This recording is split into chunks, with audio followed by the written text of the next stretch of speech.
Hola, ¿cómo están? Bienvenidos sean todos a este espacio, a este bloque que siempre tenemos en algún momento de la mañana aquí en el canal 5 Días de diálogo con agentes del sector económico y donde vienen a nuestra redacción diferentes agentes que nos hablan un poco sobre las realidades que hay en diferentes segmentos de la economía.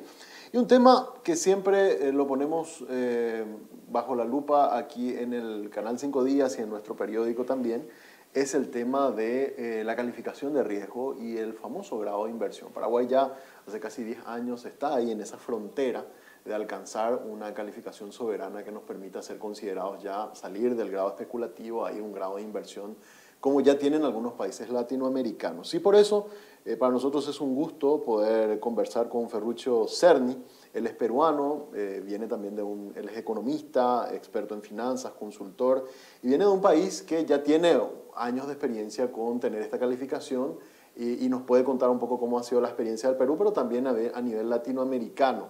Porque, y eso lo habíamos hablado en varias oportunidades, tener el grado de inversión no es suficiente para atraer todo el capital. O sea, hay un montón de infraestructura, de regulación y de prepararse para lo que significa tener los beneficios de esa calificación. Y eso es justamente lo que queremos hablar con él. ¿Cómo estás, Ferruccio? Buenos días. Buenos días, mucho gusto y gracias por la entrevista. Bueno, Paraguay viene haciendo de alguna manera bien los deberes en el sentido de que hablábamos fuera de aire el año pasado, una de las principales calificadoras de riesgo ya nos dio como una especie de peldaño previo a la nota soberana, diciendo, bueno, sus empresas ya las podemos considerar cuando hagan operaciones a nivel internacional como grado de inversión. Todavía no el soberano, pero sí las empresas. Otra cosa que a mí me ha llamado la atención también, que Standard & Poor's, Moody's, Fitch, que son las tres principales que nos miden, miraron con buenos ojos algo que hablábamos hace rato, cómo Paraguay tuvo la capacidad de recuperarse, por ejemplo, el caso de lo que fue la pandemia. Correcto. Obviamente, como todos los países a nivel mundial, hubo recesión, pero fue una recesión menos de la esperada en Paraguay y una capacidad de recuperación rápida también hemos tenido en cuestiones macroeconómicas. Nuestro déficit fiscal también estamos ya acercándonos a esa convergencia de lo que dice nuestra regla fiscal. Y de alguna forma hicimos bien los deberes, ¿verdad? La pregunta que ahora nos hacemos, porque el propio ministro de Economía paraguayo decía, estamos muy cerca de que nos den la nota, es cómo, tanto desde el sector público como también, por supuesto, desde el sector privado, nos preparamos para que eventualmente cuando llegue la calificación de riesgo podamos sacar el mayor de los provechos y no sea una frustración de tener la nota, pero no poder sacar el provecho que significa poder captar todo ese capital, toda esa inversión y hacer desarrollar al país. En la experiencia que tenés, caso Perú, pero como también otros países latinoamericanos, ¿verdad? Podemos citar el caso Uruguay y otros tantos, ¿verdad? Que ya tienen, Chile por supuesto, ¿verdad? Que tienen esa nota. ¿Cuál es la tarea que hay que hacer ahora previo a eso? Correcto.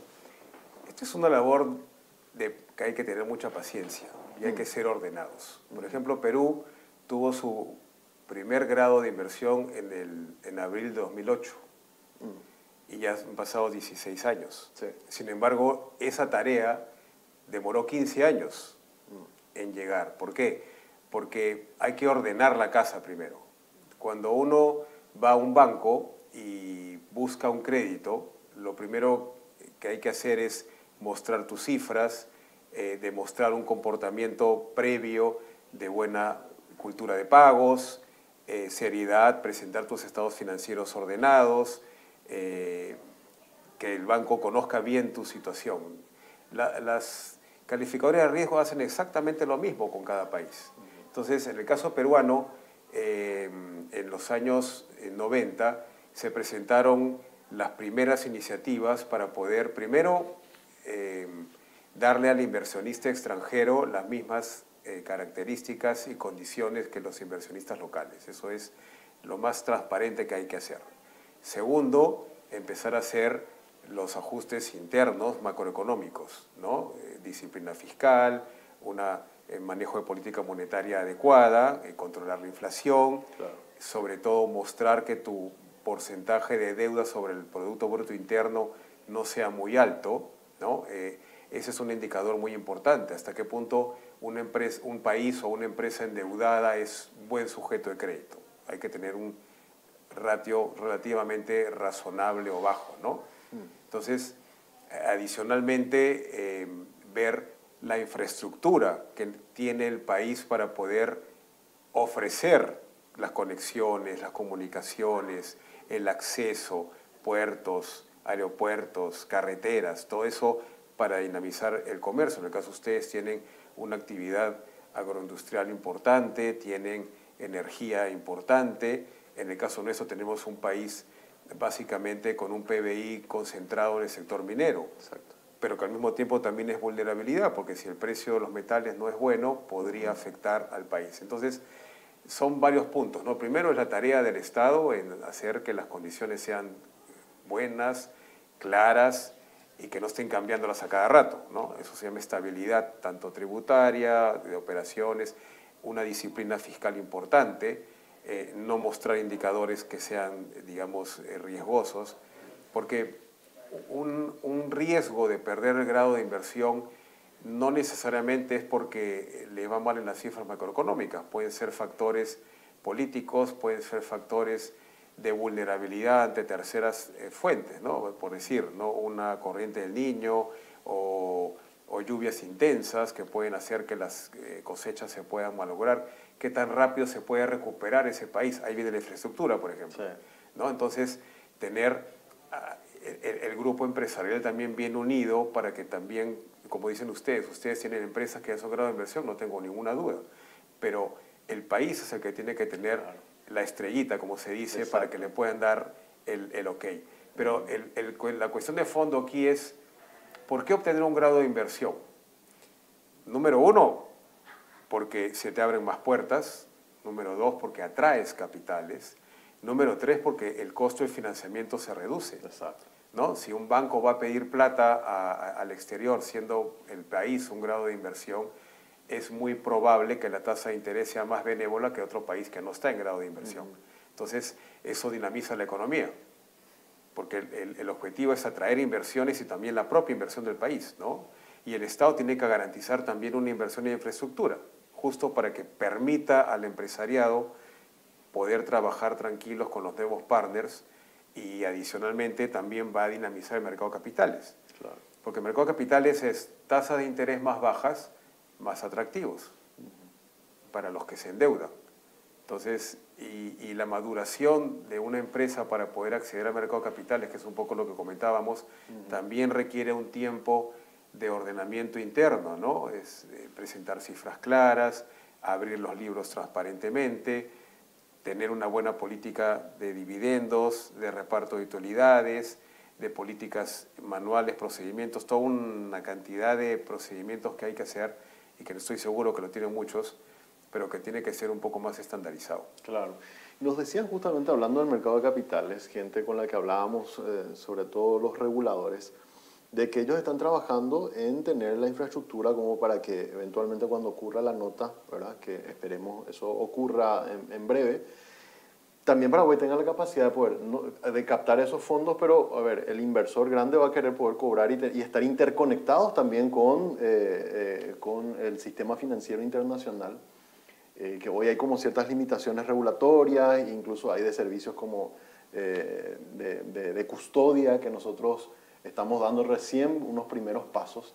Entonces hay un montón de tareas que hay que ir haciendo hoy para que mañana, si aparece eso, ya estemos preparados para poder recibir a esos capitales. O sea, nos decían, hay que tener, lo que vos decías, hay que tener paciencia, pero hacer la tarea. Exacto. Para que cuando ocurra, entonces vos no sientas una frustración de tener la estrellita, pero no le puedo quitar los beneficios que potencialmente podría. Yo sugeriría que ya empiecen, porque no esperen a tener el grado de inversión para recién comenzar a hacer la tarea, ¿no? Yo creo que en realidad es una labor Estado-empresa, ¿no? Los dos tienen que cada uno en su correspondiente sitio fomentar internamente el ordenamiento y prepararse para recibir capitales, básicamente, ¿no? Y conseguir la plata más barata.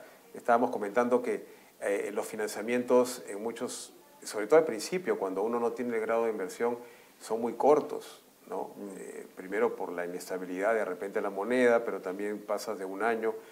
Y antes, en el Perú, hablar de un crédito de 15, 20 años era una cosa prácticamente impensable. Y hay bonos que están colocados a plazos mucho más largos, ¿no? Exacto. y a condiciones bastante favorables. Pero hay que cuidar también ese grado de inversión.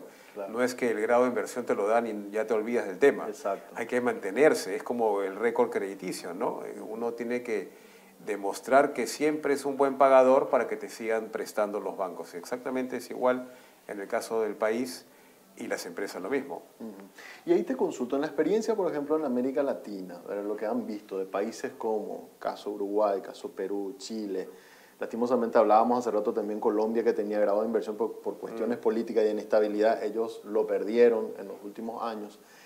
Pero en la experiencia latinoamericana, cuando ocurre ese cambio y uno pasa sale del grado especulativo, ¿dónde es lo que normalmente comienza a arrancar la inversión? ¿O el capital viene en la economía, en infraestructura, o depende mucho del país, o en finanzas? ¿Por dónde arranca normalmente el capital internacional a invertir? Yo creo que lo primero es que el país muestre estabilidad y credibilidad. Eso es lo más importante, porque no es fácil atraer capitales. Van a venir los primeros, los más cercanos, los que solían estar siempre cerca al país, pero cuando uno muestra una cara de tranquilidad, de estabilidad y sobre todo de reglas claras, comienzan a aparecer los capitales, vienen los flujos, ¿no? Y en la medida en que el PBI y los ratios van mejorando, esto por default debe venir mucho más fluidamente, ¿no? Pero nuevamente, no es una labor inmediata, hay que hacer una labor de años y estar preparados. Sobre todo un tema bien importante, y eso es una lección aprendida, es la facilidad de la tramitología, ¿no? O sea, mientras más trabas hay, es más difícil atraer inversiones, ¿no? Entonces, no es razonable, pues, cambiar las reglas de juego en el camino. Hay que respetar los acuerdos de inversión, mantener las políticas claras, ¿no? Sí. Ese es uno de los factores por el cual también se puede mantener el grado de inversión. Porque lo que hay que darle al inversionista es tranquilidad. Claro. Y también nos decía, y traigo como ejemplo, hablábamos en una entrevista hace poco con la directora de DINAPI, es una institución de protección de propiedad intelectual. Correcto. Y ella nos decía que el gran objetivo que ellos tienen ahora a corto plazo es bajar los tiempos para otorgar patentes. Correcto. Porque decía, bueno, a nivel regional vemos que más o menos se tarda 1 año y medio. Nosotros estamos 1 año, 2 meses en promedio para otorgar una patente. Queremos bajar a 8 meses. Porque entendemos que ese es un factor determinante para que alguien que está explorando dónde invertir vea, acá es más rápido el proceso y encima Paraguay tiene bajos impuestos, y termina inclinando en algunos casos la balanza. Esa parte es importantísima porque muchas empresas a veces cuando vienen a un país nuevo a invertir se dan con la sorpresa de que alguien ha puesto su marca.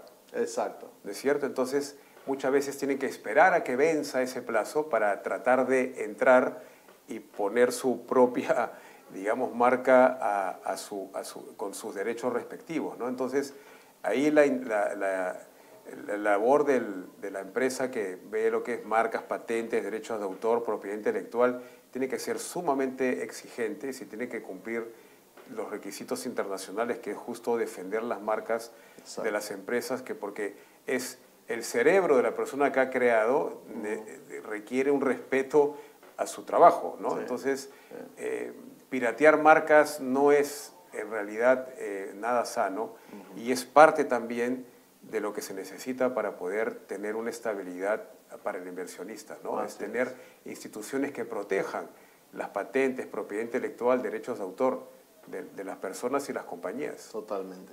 Y una experiencia, ya que usted viene del Perú, aprovecho para contarle que mis vacaciones la pasé en Perú y la pasé súper bien, por cierto, era un hermoso país. Una de las experiencias que Paraguay tomó es la experiencia de las alianzas público-privadas. Yo recuerdo cuando se estuvo diseñando el proyecto de ley, que de hecho ahora tenemos la experiencia de una alianza público-privada para una ruta que es extraordinaria, que nos lleva hacia el este del país, y ahora hay otra que va a conectar con el sur. Se tomó como referencia la experiencia peruana. Poderosa arma. La experiencia peruana, yo recuerdo que hablé incluso con técnicos del Perú contándonos lo que fue la experiencia de Jorge Chávez, el aeropuerto que hablábamos hace rato, y es uno de los creo que una de las herramientas jurídicas que puede ser muy bien utilizada como un imán de atracción de capital internacional. Y dinamiza las inversiones. También hay otra que es las obras por impuestos. Obra por impuestos. Las obras por impuestos también y las asociaciones públicos-privadas son importantísimas para dinamizar también estos nichos que son importantes, que muchos expertos pueden explotar, ¿no? No es que cualquiera puede venir a hacer una carretera, un puente, ¿no? Hay que tener una tecnología, una ingeniería, y esa es la idea de hacerlo, porque el Estado debe garantizar ciertas cosas, pero no puede hacer todo. Claro. ¿No? Entonces ahí viene el sector privado, el sector empresarial, las alianzas, tanto empresariales como con el Estado. Eso es importantísimo y es una buena herramienta para poder dinamizar las inversiones en cada país. Y lo bueno de eso es que hay un impacto en la economía real, en generación de empleo, en movimiento de dinero. O sea, a diferencia, y claramente la bolsa es muy importante, pero en estos casos puntuales se genera un derrame extraordinario en la economía. Y va directamente a la vena. Exacto. Empleo y Producto Bruto Interno. Exacto, exacto, ¿verdad? Y usted, por lo que ha visto, lo que conoce de Paraguay, ¿cómo le ve a Paraguay hoy preparado? ¿Qué desafíos o qué tareas considera que se tiene que hacer? Lo que yo veo es que las cifras macros están bastante bien, van por buen camino. Yo creo que la parte de infraestructura y quizás controlar el déficit fiscal, que son herramientas ya más de país, deberían, digamos, ser la prioridad, ¿no? Y bajar un poquito quizás el grado de endeudamiento con respecto al PBI. Por más de que nos dicen que relativamente, comparativamente con otros países, hoy tenemos 38% de nuestro PBI. No es tan alto, sí. Claro, solo que ahí siempre se pone también, es cierto, comparativamente con la región es bajo, pero nuestra capacidad de pago también es baja. Exacto. Entonces hay que tener en cuenta eso, ¿verdad? Porque parece como que el ratio está muy bueno, pero en realidad también nos fuerza Perú mucho. tiene 32% más o menos de ratio. Creo que está de Perú, después ya viene Paraguay y Chile, son los tres países que tienen... El tema es nuevamente, es como banquero, ¿no? Hay que ver que nuestro cliente pueda pagar la deuda que se ha comprometido a pagar. Exacto. Y los horizontes del plazo, que es un poco lo importante ahí, es lo que hay que evaluar, ¿no? ¿Es capaz de pagarlo en 7, 4, 10 años? Y si no lo puedes hacer, demuéstrame que puedes hacerlo.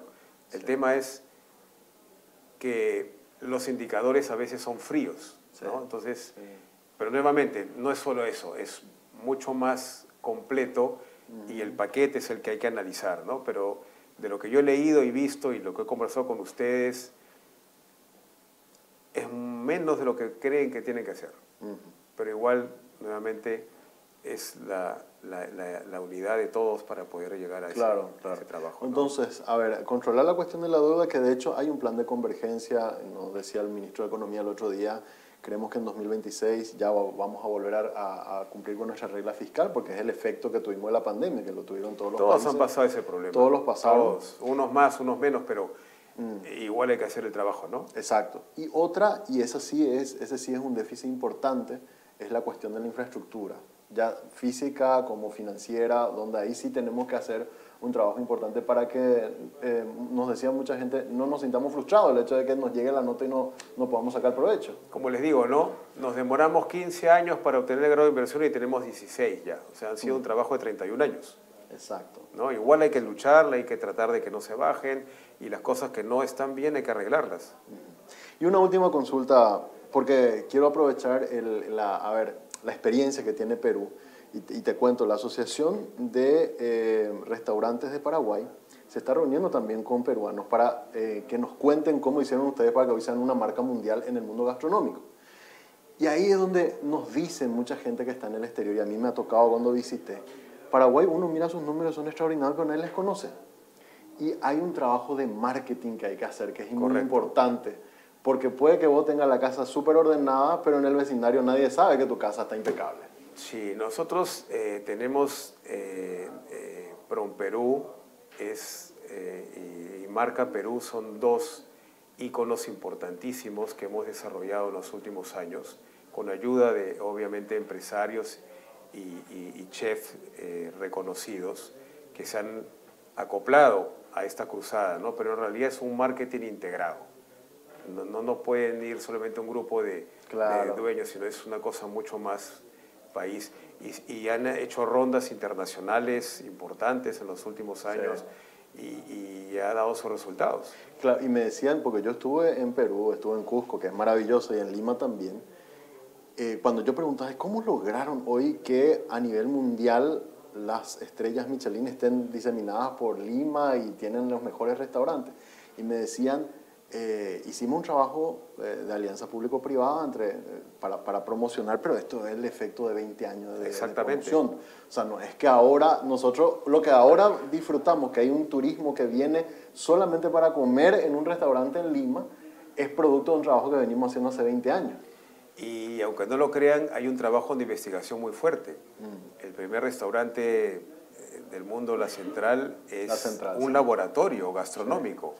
¿No? Ellos ofrecen en Lima un menú de degustación, bueno, varios menús de degustación, pero lo que hay detrás de ese restaurante es una labor de investigación y los invito a que vean el documental que ha hecho Netflix sobre Virgilio Martínez, que es el que está liderando esta empresa junto con su esposa. Y de verdad que es una labor de hormiga, se podría decir, ¿no? Es una labor que ha durado muchos años. Fuera de cámara estaba comentando que en el año 95, cuando trabajaba en una oficina en Suiza, una persona me dijo que año 95, que no sabíamos los peruanos el potencial gastronómico que teníamos. Me lo dijo un suizo.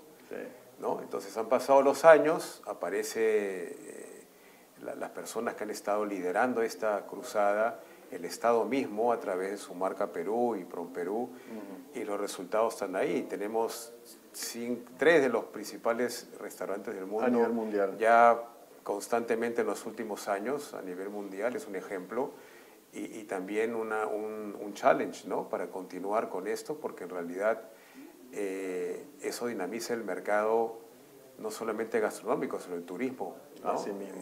Nosotros tenemos visitantes de afuera que a veces vienen una semana solo para comer, ¿no? Y les falta Machu Picchu, les falta Arequipa, les falta Puno, les falta el norte. Entonces tenemos bastante que ofrecer, ¿no? No solamente a nivel cultural y histórico, sino también gastronómico. Y yo creo que cada país tiene lo suyo. Y para finalizar, Ferruccio, siempre nos digo, ¿verdad?, de que aprender de la experiencia de los que ya pasaron por ese proceso nos podría hacer a Paraguay el camino más corto. Correcto. Porque ustedes corrieron 15 años para la nota, 20 años para hoy ser una marca reconocida a nivel mundial, y probablemente la experiencia de ustedes nos digan, miren, hicimos esto, no funcionó, esto sí funcionó, tengan cuidado con aquello, y nos ayuda a nosotros a que ese camino no sea tan largo y quizás nosotros ya esquivemos ciertas cosas y podamos conseguir resultados quizás en un más corto plazo. Eso se llama curva de aprendizaje. Exacto. La curva de aprendizaje es lo que favorece a las otras personas y empresas aprender de los errores ajenos y aprovecharlos, ¿no? Así que para eso estamos.